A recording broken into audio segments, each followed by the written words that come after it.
न्युयोर्कमा प्रधानमन्त्री पुष्पकमल दाहाल प्रचण्डको सम्बोधन एमसिसी समयमै कार्यान्वयन गर्छु, अझै सहयोगको खाँचो छ। संसदीय व्यवस्थाले पार्टीहरूलाई नै भ्रष्टाचार बनाएको लीलामणि पोखरेलको टिप्पणी। देशैभरि आजपाद्वारा संविधानको अन्त्येष्टि यात्रा सम्पन्न। ठुला दलहरूकै कारण संविधान कार्यान्वयनमा चुनौती देखिएको नेपाली काङ्ग्रेसका नेता शेखर कोइरालाको भनाइ। प्रधानमन्त्रीको चीन भ्रमणमा BRI परियोजनालाई केन्द्रमा राख्न नेताहरूले दिए सुझाव।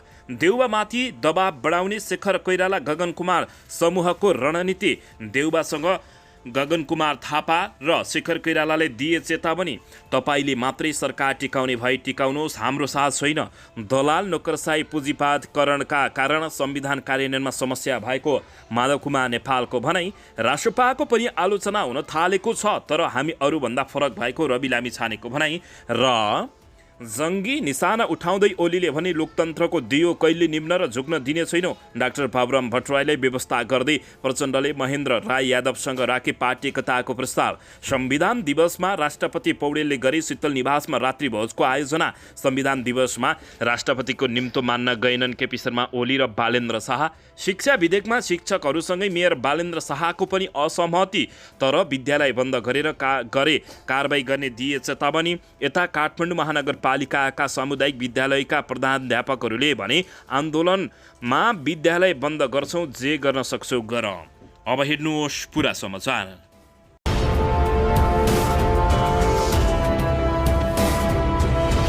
दर्शकबिन नमस्कार। तपाईहरू यति बेला युवा नेपाली युट्युब च्यानल हेर्दै हुनुहुन्छ। दर्शकबिन यदि हाम्रो च्यानल युवा नेपालीसँग अझै पनि सब्सक्राइब गरेर जोडिनु भएको छैन भने सब्सक्राइब गरी जोडिनुहोला।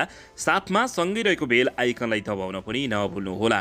दर्शक महानुभावहरू, तपाईँहरूले हामीलाई कहाँदेखि हेर्दै हुनुहुन्छ, कस्तो अवस्थामा हेर्दै हुनुहुन्छ, देशदेखि हेर्दै हुनुहुन्छ या विदेशदेखि हेर्दै हुनुहुन्छ? यदि तपाईँहरूले हामीलाई रेगुलर हेर्नुहुन्छ भने रेगुलर र पहिलोपटक हेर्दै हुनुहुन्छ भने पहिलोपटक भनी कमेन्ट बक्समा गई कमेन्ट गरी हाम्रो मेहनतको लागि एउटा सानो लाइक गर्न पनि नभुल्नुहोला। आउनुहोस् दर्शक महानुभावहरू, आजको पहिलो तथा विशेष खबरतर्फ लागौँ। दर्शकबिन नेकपा माओवादी केन्द्रका अध्यक्ष एवं प्रधानमन्त्री पुष्पकमल दाहाल प्रचण्डले अमेरिकाको न्युयोर्कमै गएर सम्बोधन गर्दै एमसिसी समयमै कार्यान्वयन गर्छौँ, अझै सहयोगको खाँचो छ भनेपछि निकै चर्चा चलेको छ। प्रधानमन्त्री पुष्पकमल दाहाल प्रचण्डले आर्थिक क्षेत्रको विकासले मात्र प्रजातन्त्रको स्थायित्व सम्भावना हुने बताएका छन्। नागरिकको जीवनस्तर उकास्न, भोकमारी विरुद्धको अभियान र प्रजातन्त्रको दिगो विकासका लागि बेरोजगारी न्यूनीकरण अपरिहार्य भएको लेख गरेका छन्।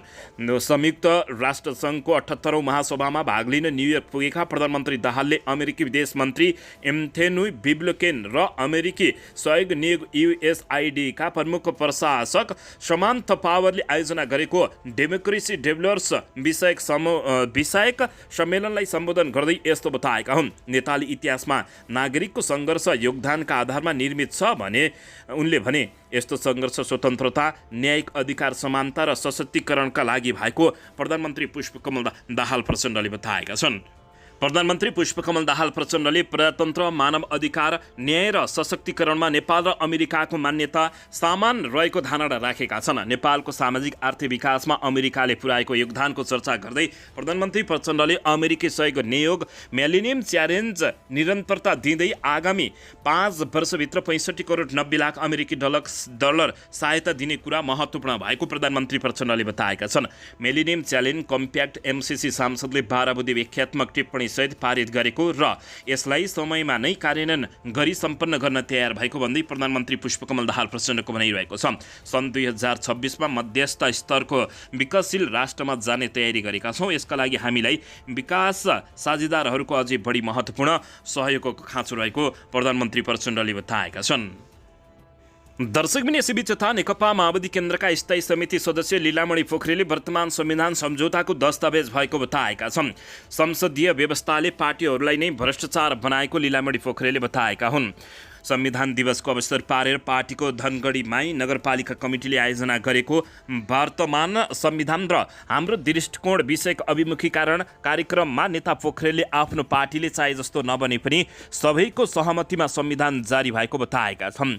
यो संविधान पुरै खराब पनि होइन, यसलाई धेरै उत्कृष्ट भन्न नसकिने उनले बताएका छन्। नेता पोखरेलले यो संविधान व्यवस्थाका कारण देशमा भ्रष्टाचार मौलाएको भन्दै यसमा संशोधनको खाँचो समेत रहेको बताएका हुन्। उनले भने महँगो चुनावी प्रणालीले भ्रष्टाचार मौलाएको छ। एकजना सांसद जित्न 15 करोडसम्म खर्च गरेको छ। जसले 15 करोड लगाएर चुनाव जितेको छ उसले देश र जनताको हितको कुरा गर्छ कि 15 करोड असुल्ने र आउने चुनावको खर्च जोहको गर्छ भन्दै उनले यस्तो बताएका छन्।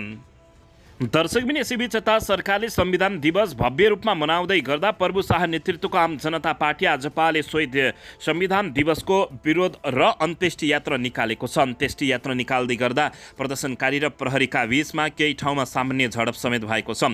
आजपाले हिजो संविधानको विरोध गर्दै अन्त्येष्टि यात्रा निकालेको हो। संविधान दिवसलाई जनस्तरबाटै बहिष्कार गरौँ, देश बचाउन नयाँ व्यवस्था निर्माण गरौँ भन्ने मूल नाराका साथ आजपाले वीरगञ्जमा संविधानको अन्त्येष्टि यात्रा निकालेको जानकारी प्राप्त भएको छ। यस्तै आजपा निकटको आम विद्यार्थी मोर्चाले रौतहटको चन्द्रपुरमा संविधानको अन्त्येष्टि यात्रा निकालेको हो। जनकपुर, कलैया, राजविराज, विराटनगर, भैरवा लगायत विभिन्न सहरहरूमा समेत आजपाले विरोध प्रदर्शन गर्दै संविधानको अन्त्येष्टि यात्रा निकालेको बताइएको छ। दर्शकबिन यसैबीच यता देउबासँग शेखर कोइराला र गगन कुमार थापाले चेतावनी दिँदै अब तपाईँले मात्र सरकार टिकाउने भए टिकाउनुहोस्, अब प्रचण्डलाई साथ दिन सकिन्न भनेका छन्। नेपाली काङ्ग्रेसका संस्थापनेतर समूह नेता डाक्टर शेखर कोइरालाले पार्टी सभापति शेरबहादुर देउबालाई थर्काएका छन्। मङ्गलबार संस्थापनेतर समूहको छुट्टै भेला गरेका शेखर कोइरालाले बुधबार उपसभापति धनराज गुरुङ, सहमहामन्त्री जीवनराम परियामान परिवारसहितको टोली लिएर पार्टी सभापतिसँग असन्तुष्ट पुगेका हुन्। कोइरालाले मङ्गलबार विशालनगर स्थित सचिवालयमा आफू पक्षका पदाधिकारी र केन्द्रीय सदस्यहरूसँग छलफल गरेका थिए। उक्त छलफलमा केन्द्रीय सदस्यहरूले सभापति देउबालाई भेटेर एकलौटी रूपमा पार्टीका निर्णय नगर्न समेत सचेत गराउँदै एकलौटी रूपमा यस्तो नगर्न चेतावनी दिएका हुन्। सोही निष्कर्ष बोकेर उत्तर पक्ष बुधबार सभापतिलाई भेट्न पुगेको हो। टोली बुधबार बिहान देउबा निवास धुम्बारीमा आधा घण्टा बसेको थियो। कोइरालाले विशेष गरी देउबासँग सरकार सञ्चालन कार्यशैली बारे असन्तुष्ट पुगेका छन्। अब देउबाले एक्लै तपाईँले सरकार बचाउने भए बचाउनुहोस्, हामीले साथ दिँदैनौँ भनेर उनले यस्तो बताएका छन्। दर्शकबिन यसैबीच यता राष्ट्रिय स्वतन्त्र पार्टीका सभापति रवि लामिछानेले रासपाको पनि आलोचना पुरानै पार्टीको जस्तै हुन थालेको भन्दै स्वीकारोक्ति गरेका छन्।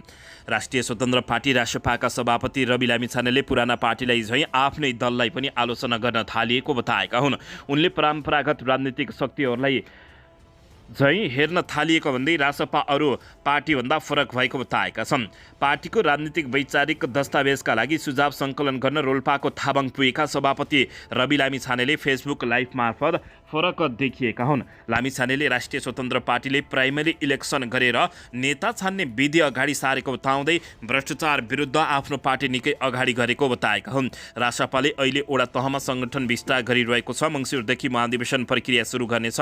यी सबैमा प्राइमेरी इलेक्सन मार्फत नेतृत्व चयन गर्ने विधि अपनाउने लामिछानेले बताएका छन्। उनले यसरी नेता छान्ने र चुन्ने विधि अरू पार्टीमा नभएको दावी गरेका छन्। यस्तै पार्टीले परिवारवादलाई पार्टीमा निषेध गरेको र भ्रष्टाचारीलाई न्यूनीकरण तथा भ्रष्टाचारीलाई जेल हारेर छाड्ने घोषणा गरेका हुन्। दर्शकबिन यसैबीच यता संविधान दिवस पारेर राष्ट्रपति रामचन्द्र पौडेलले शीतल निवासमा रात्रि भोजको आयोजना गरेका छन्। सो रात्रि भोजमा सबै शीर्ष नेता, शीर्ष तहका कर्मचारी तथा पूर्व प्रधानमन्त्री लगायतका नेताहरू उपस्थित भए तापनि संविधान दिवसमा राष्ट्रपतिको निम्तो मान्न केपी शर्मा ओली र बालेन्द्र शाह उपस्थित नभएका हुन्। संविधान दिवसका अवसरमा राष्ट्रपति रामचन्द्र पौडेलले आयोजना गरेको रात्रि भोजमा प्रमुख प्रतिपक्ष दलका नेता केपी शर्मा ओली अनुपस्थित भएका हुन्। काठमाडौँ महानगरपालिकाका मेयर बालेन्द्र शाह पनि नगएका हुन्। राष्ट्रपति कार्यालयका अनुसार उनीहरू दुवैलाई आमन्त्रण गरिएको थियो। अध्यक्ष ओलीका प्रेस संयोजक रामशरण भजगाईले पार्टीकै आयोजनामा संविधान दिवसको अर्को कार्यक्रममा अध्यक्ष सहभागी भएको बताएका छन्।